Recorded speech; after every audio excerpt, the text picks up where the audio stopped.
देश में कोरोना का कहर जारी, 4,500 से ज्यादा मौतें। कोरोना के मामलों में लगातार तेजी आ रही है। केंद्रीय स्वास्थ्य मंत्रालय के आंकड़े के अनुसार देश में अब तक कुल 1,58,333 लोग कोरोना वायरस से संक्रमित हो चुके हैं। इनमें से 67,692 लोग ठीक होकर घर जा चुके हैं। कोरोना के कारण मौतों का आंकड़ा 4,500 को पार कर चुका है। अब तक 4,531 लोगों की मौत हुई है। पिछले 24 घंटे में 6,566 नए मामले आए हैं, जबकि 194 लोगों की मौत हुई है। एक दिन में सर्वाधिक मरीजों के साथ देश में दूसरे नंबर पर दिल्ली। कोरोना वायरस को लेकर महाराष्ट्र के बाद दिल्ली देश का ऐसा दूसरा राज्य बन गया है जहां बीते एक दिन में 1000 से ज्यादा मरीज मिले हैं। बृहस्पतिवार को महाराष्ट्र में 2,598, दिल्ली में 1,024 और तमिलनाडु में 827 मरीजों की पुष्टि हुई है। हालांकि इनमें से दिल्ली का आंकड़ा एक दिन पहले का है, जिसे सरकार अगले दिन जारी करती है। इस शख्स ने रची पुलवामा जैसे हमले की साजिश। साल भर से चल रही थी प्लानिंग। सुरक्षा बलों ने गुरुवार सुबह जिस सफेद रंग की कार को कंट्रोल ब्लास्ट करके उड़ा दिया, जानकारी के मुताबिक वह कार हिदायतुल्लाह मलिक नाम के शख्स की है। इसके पिता का नाम एबी मलिक है। बताया जा रहा है कि ये आतंकी शोपियां के शर्तपोरा गांव का रहने वाला है। वह आतंकी संगठन हिजबुल मुजाहिदीन से जुड़ा है और जुलाई 2019 से घाटी में एक्टिव है। बता दें कि कश्मीर पुलिस पहले ही कह चुकी है कि इस साजिश के पीछे मुख्य रूप से जैश-ए-मोहम्मद का हाथ था, जिसमें हिजबुल मुजाहिदीन भी उसकी मदद कर रहा था। बता दें कि गुरुवार सुबह सुरक्षा बलों ने जिस सफेद रंग की कार को कंट्रोल ब्लास्ट करके उड़ाया, उसमें आतंकवादी विस्फोटक भरकर ले जा रहे थे। आतंकी पुलवामा जैसे हमले को दोहराना चाहते थे। कार में 40 से 50 किलो विस्फोटक रखा हुआ था। बम स्क्वाड ने जब कार को ब्लास्ट किया तो उसका मलबा 50 मीटर ऊपर तक उड़ा। इस दौरान आसपास के इलाकों को खाली करवा दिया गया था। बड़ी खबर आए, आरसीटीसी स्पेशल ट्रेनों में तत्काल टिकट बुकिंग होगी शुरू। जानिए इससे जुड़ी सभी बातें। भारतीय रेलवे ने बड़ा फैसला करते हुए 230 स्पेशल ट्रेनों के लिए एडवांस रिजर्वेशन पीरियड को वर्तमान 30 दिन से बढ़ाकर 120 दिन कर दिया है। यह 31 मई की बुकिंग डेट के सुबह 8 बजे से लागू होगा। इन स्पेशल ट्रेनों में पार्सल और लगेज बुकिंग को भी मंजूरी दे दी गई है। साथ ही अब स्पेशल ट्रेनों में तत्काल टिकट बुकिंग के लिए मंजूरी मिल गई है। ये मंजूरी उन सभी ट्रेनों के लिए है जो वर्तमान में दौड़ रही है और जो 1 जून से चलना शुरू करेगी। वर्तमान में भारतीय रेलवे 30 एसी स्पेशल ट्रेन चला रहा है और 1 जून से 200 आईआरसीटीसी स्पेशल ट्रेनें चलना शुरू करेगी। भारतीय रेलवे के नए नोटिफिकेशन के मुताबिक तत्काल टिकट बुकिंग और प्रीमियम तत्काल बुकिंग के नियम इन आईआरसीटीसी स्पेशल ट्रेनों के लिए सामान्य टाइम टेबल वाली ट्रेनों के समान रहेंगे। देश के कई हिस्सों में आज आंधी बारिश का अनुमान, 1 जून को दस्तक देगा मॉनसून। दिल्ली समेत उत्तर भारत के कुछ हिस्सों में गुरुवार को हुई हल्की बारिश से झुलसा देने वाली गर्मी से राहत मिली। मौसम विभाग ने अगले 24 घंटों में पंजाब, हरियाणा, राजस्थान, मध्य प्रदेश, उत्तर प्रदेश, बिहार, झारखंड, दिल्ली और पश्चिम बंगाल समेत उत्तर भारत के कई राज्यों में गरज के साथ आंधी तूफान आने और हल्की बारिश होने का अनुमान लगाया है। भारत मौसम विज्ञान विभाग (IMD) ने पूर्वानुमान लगाया है कि उत्तर पश्चिम और मध्य भारत के मैदानी इलाकों में गर्मी शुक्रवार से और कम होगी।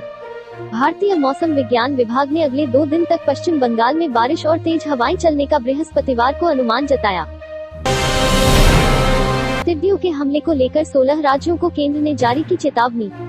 टिड्डियों के झुंड ने बुधवार 27 मई और गुरुवार 28 मई को उत्तर प्रदेश के सोनभद्र जिले में फसलों को बर्बाद कर दिया। यह जिला बिहार, छत्तीसगढ़, झारखंड और मध्य प्रदेश की सीमाओं से जुड़ा है। टिड्डियों के हमले ने 6 राज्यों में फसलों को भारी नुकसान पहुंचाया है, जिसके बाद केंद्र सरकार ने इसे लेकर 16 राज्यों को चेतावनी जारी की है।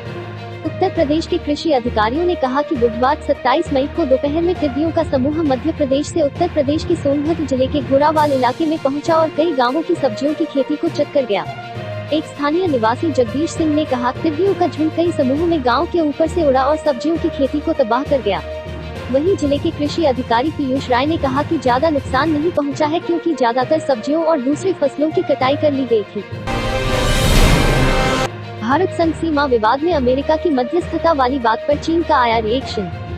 भारत और चीन के बीच जोर पकड़ रहे सीमा विवाद को खत्म करने के लिए अमेरिका ने मध्यस्थता करने की बात कही थी, जिसके बाद चीन के सरकारी मीडिया ने गुरुवार को कहा कि चीन और भारत को वर्तमान में सीमा पर जारी टकराव खत्म करने के लिए अमेरिका की मदद की जरूरत नहीं है। अमेरिकी राष्ट्रपति डोनाल्ड ट्रंप ने दोनों देशों के बीच सीमा विवाद सुलझाने में मध्यस्थता करने की बात एक ट्वीट के जरिए कही थी, जिसके बाद चीन की मीडिया में यह प्रतिक्रिया सामने आई है। ट्रंप ने एक ट्वीट में कहा था, हमने भारत और चीन दोनों को सूचित किया है कि अमेरिका सीमा विवाद में मध्यस्थता करने के लिए तैयार, इच्छुक और सक्षम है। पाकिस्तान विमान हादसे में नया मोड़, जांचकर्ताओं और बचाव अधिकारियों को मलबे में मिली 30 मिलियन की नकदी। पाकिस्तान विमान हादसे में जांचकर्ताओं और बचाव अधिकारियों को इंटरनेशनल एयरलाइंस के विमान के मलबे में 30 मिलियन की नकदी मिली है। बता दें कि थोड़े दिन पहले हुए इस हादसे में 97 लोगों की मौत हो गई थी। हादसे में मौजूद 99 लोगों में 9 बच्चों सहित 97 लोगों की मौत हो गई थी। लाहौर से कराची जा रही फ्लाइट PK 8303 शुक्रवार को कराची अंतर्राष्ट्रीय हवाई अड्डे के पास एक रिहायशी इलाके में दुर्घटनाग्रस्त हो गई थी। इस हादसे में सवार 99 लोगों में से केवल 2 लोग ही बच पाए थे। एक अधिकारी ने कहा कि जांचकर्ताओं और बचाव अधिकारियों ने विमान के मलबे से लगभग 30 मिलियन रुपए मूल्य के विभिन्न देशों और संप्रदायों की मुद्राएं पाई गई हैं। वोडाफोन आइडिया में 5% हिस्सेदारी ले सकती है गूगल, रिपोर्ट। भारतीय टेलीकॉम सेक्टर में एक बड़ा सौदा होता दिख रहा है। टेक्नोलॉजी सेक्टर की दिग्गज फर्म गूगल सनकरप्रस्त टेलीकॉम कंपनी वोडाफोन आइडिया में हिस्सेदारी खरीदने की तैयारी में है। इससे एक और जहां गूगल हाल ही में रिलायंस के जियो प्लेटफॉर्म्स में हिस्सेदारी खरीदने वाली अपनी प्रतिद्वंदी फेसबुक को टक्कर दे सकेगी, वहीं दुनिया के सबसे तेजी से बढ़ते टेलीकॉम बाजार में संघर्ष कर रही वोडाफोन को भी फिर कदम जमाने में मदद मिलेगी। फेसबुक ने हाल ही में 43,574 करोड़ रुपए में जियो प्लेटफॉर्म्स में 9.99% हिस्सेदारी खरीदने का सौदा किया है। सप्ताह के आखिरी कारोबारी दिन 334 अंक नीचे खुला, सेंसेक्स निफ्टी में भी गिरावट। सप्ताह के आखिरी कारोबारी दिन यानी शुक्रवार को शेयर बाजार लाल निशान पर खुला। बॉम्बे स्टॉक एक्सचेंज के प्रमुख इंडेक्स सेंसेक्स की शुरुआत 1.04% की गिरावट के साथ 334.31 अंक नीचे 31,866.28 के स्तर पर हुई। वहीं नेशनल स्टॉक एक्सचेंज का निफ्टी 1.01% की गिरावट के साथ 95.75 अंक नीचे 9,394.35 के स्तर पर खुला।